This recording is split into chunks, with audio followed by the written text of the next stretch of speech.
is, of course, AI, and then acquisition departments, about private party acquisition, service drive acquisitions, and building out these teams and pay plans and comps and all these things about acquisition. But we deal with hundreds of dealers all over the country with thousands of cars doing thousands of price changes a week. And, we go through photos and descriptions and everything. And I'll tell you what, I would tell you this, probably about 20 to, I don't know if there's 30% of dealerships are in the good operators as far as selling about 100% of their inventory a month. What I mean about, let's say 90 to 110 plus percent of their inventory a month. They got 100 in stock, they're selling 90 plus or more a month. Again, I'll be generous saying about 30% do. So the 70% kind of have aging policies. They got 100 to sell them 50 to 60. They have soft 90-day policies, hold out on inventory as far as pricing and so forth. But yet, everybody's focusing on acquisition, and yet they don't even sell what they have. And so the first line of business I would tell you before you start worrying about building out all these acquisition teams, because yes, gross is made on the purchase, right? I get it. Service drive acquisition, private party acquisitions are going to be way better than fighting for cars at the auction. I get that. You need to focus on that. Back when I was with Viato, I got an opportunity. I was director, and I got an opportunity to build out a workshop for Viato. And I put the 5 pillars of used car operations, marketing, pricing, things like that. And stocking I had last. And my GM at the time, or my VP, said, hey, like this, but I want you to rearrange the order. We think, acquisition is the most important. The stocking is the most important. We think that needs to be first. Again, gross is made on the purchase. But I argue back, and I think I've told this story before, and he won the argument because he's VP.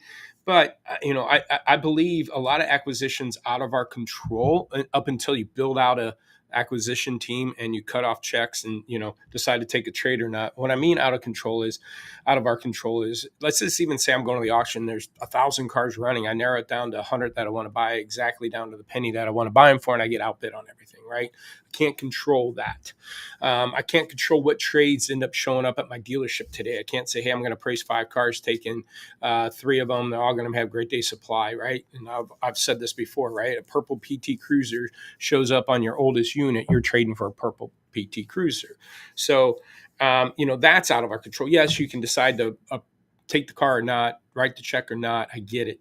Now, you build out a team, you put in principles of guidelines and say only buy within this guidelines you have control. But again, that's very few elite dealers that can build a department out to do that, because again, they can't even get their own inventory going, much less some elite acquiring department. So you do want to get to that level. But what I'm saying is a high percentage of dealers, you got to deal with the now what. Now that you got this car, now you got the PT Cruiser, now that you got that perfect trade with a 15-year-old car with 50,000 miles, clean Carfax, one owner that everybody's going to want. Now that you own it, now what? Okay. And everything goes right. And the argument back to my VP about why I didn't believe stocking needed to be first. I think marketing and pricing, positioning that car, marketing being photos, descriptions, videos, things like that, are going to help promote a car, because I think bad marketing can make a good car sit, and great marketing can make a bad car go. There is that old saying, there's an ass for every seat, right? We'll sell every car. And yes, I do agree. You always want to be a buyer. You want to buy, even if your inventory levels aren't moving the way you want, you can go wholesale some stuff. If you buy them right, you always want to be a buyer. But hold on, before you put all your chips into this basket of trying to figure out, or eggs into this basket of trying to find an acquisition team and building it out and comp plans, let's get your inventory moving first. You got 100 cars, let's sell 100, 90 to 120. Let's get that inventory moving first. Get your team used to carrying 100, selling 100. Once you do that, add another 10 or 15 units to that mix. Okay, now that you're increasing volume, feed the beast, and you want to feed them with the right cars. And then once you carry 115, sell 115, okay, let's add another 10 or 15 units. Do that for a few months. Make sure your team's is set to do that and keep feeding the beast, buying the right cars. Okay, so my point is, yes, acquisition team, private party, all that needs to be built out at the dealership. But man, why don't we go to the basics first and manage what we have?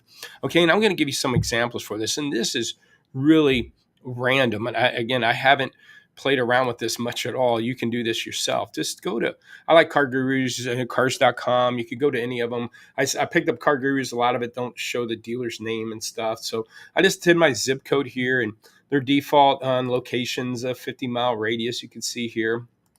Okay. And there's almost 15,000 cars in the radius of where I live right now. And just scrolling down just a little bit of what's showing right here. Again, there could be some opportunities of what I want to talk about in marketing and things like that. Example is, look at this car here. Okay. Look at the dead trees back here. We're in June in Kansas City. We haven't had, well, not dead trees, but we've had leaves on trees for 4 months now. Okay. That's kind of, again, my point. Marketing 101. This would be the greatest car. This is sitting priced too high. No one's touched it in months. No one's even looked at the photos. So again, just a quick swipe of that information. But here's another perfect example. Exterior colors. 1,000 of these cars are unknown. Okay. We're not even getting our exterior colors on our cars. You want to dig even deeper than that? I mean, this ain't even that deep. Over 2,000 have unknown interior colors. Okay. That right there is pretty, I wouldn't say disgraceful, but that's the fact that you want buyers and shoppers, right? The low funnel buyer and shopper probably knows what color combo they want. They want black with tan. They want white with tan. They want black on black. Lower funnel customers are going to be narrow down the color combos that they want. And if you miss those searches, you're gonna miss opportunities to sell, carry 100, sell 100. Okay, so let's go into make. Pickup trucks are the highest selling vehicles right now, and Ford F-150 is one of the biggest ones there. Let's just pick out some of. There's 2,500 Fords in this market, and I probably want to pull it out a little bit further, but let's just say Ford trucks. Okay, 991 Ford trucks in my market. Let's go to cabin size. 36 of them are unknown. We're not even listing the cars with, is it a crew cab, extended cab? They call it Super Cruise, right? What is it? Okay. So 36 unknown. The funny thing is, even if I do 36 unknown, just so guys let you know, how in the heck do this Car Gurus know if it's a fair or good deal? Okay. Unknown cab size, but yet they can rank it as a good or fair deal. So quit pricing your cars just based on their rankings anyways, or any of them, because they won't even tell you what they are. But you get my point here.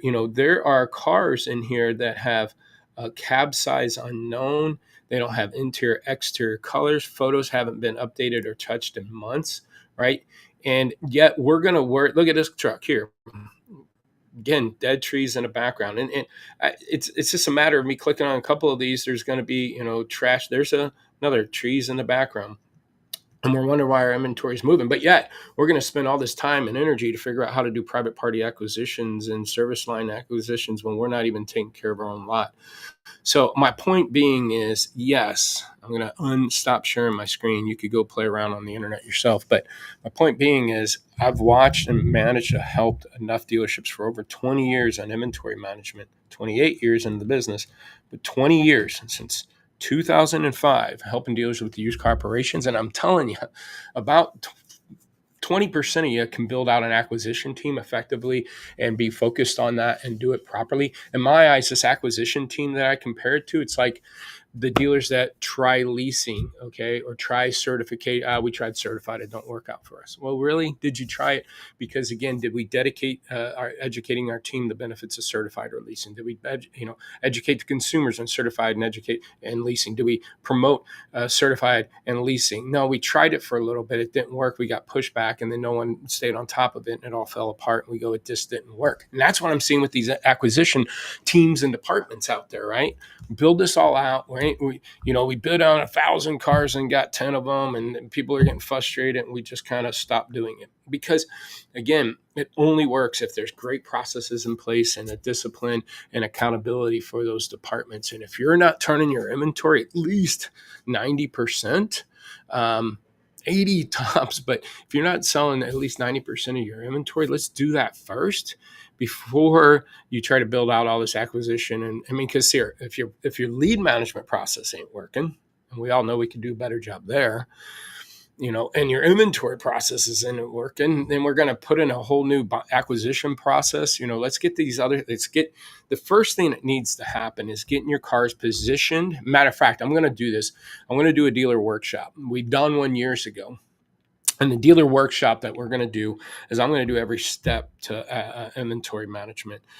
We can talk acquisition, okay? And what I mean is the steps. We acquire a car either by trade or somehow auction.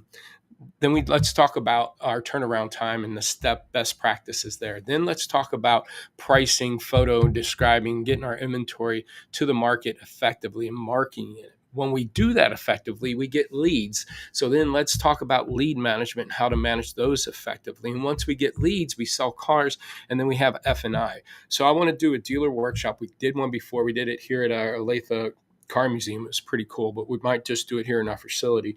Where again, I want to talk about acquisition. Then I want to talk about turnaround time. Then I want to talk about pricing and photos. Then I want to talk about lead management, and then I want to talk about F&I. Because if we're out here marketing and having a great marketing, but our cars are sucking, don't work out. If we have great marketing and great photos and inventory, well, then we get leads, and our lead follow-up, it doesn't matter. It's sucky, right? So I want to have inventory right, so then I can have lead management right, so then I can spend some money on marketing, because marketing is a waste until inventory is right and lead management's right. Same with acquisitions, okay? Acquisitions a waste of time until I know how to handle it once it gets on my lot, and then how do I drive leads, and then how do I handle those leads. So I'm going to be doing a workshop. Keep an eye out for that. If these helpful, let us know, because what we're doing right now, I can guarantee you 25% at least increase in used car volumes. We've done 100% plus in used car volumes, but I guarantee at least the 25% increase within 90 days, or your next 90 days are free. If you want to try me out on that, go to lotwalk.com, sign up for a demo. I'll do the demo with you too. I'll put my calendar on there, and make sure you get to spend some time with us. But we'll help combine that inventory management information with lead management and really find those gaps to get you to sell at that 100% sale rate. And then let's start worrying about acquisition, what we can do from there. Again, hopefully this is helpful. We are on podcast. So if you look up Lot Party or Lotpop on any of your podcast services, you should hear it there. YouTube, Facebook, LinkedIn. Share this, or again, reach out to me at lotwalk.com. Thanks for your time. Have a great weekend.